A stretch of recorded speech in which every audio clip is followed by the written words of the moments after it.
being honored and being in the awe by the opportunity to step on the untouched land of the deep forest in Tasmania, just last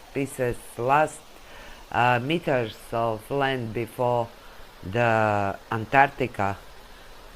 You get to experience another dimension just by being there and breathing that air, oxygen, touching the bare feet ground.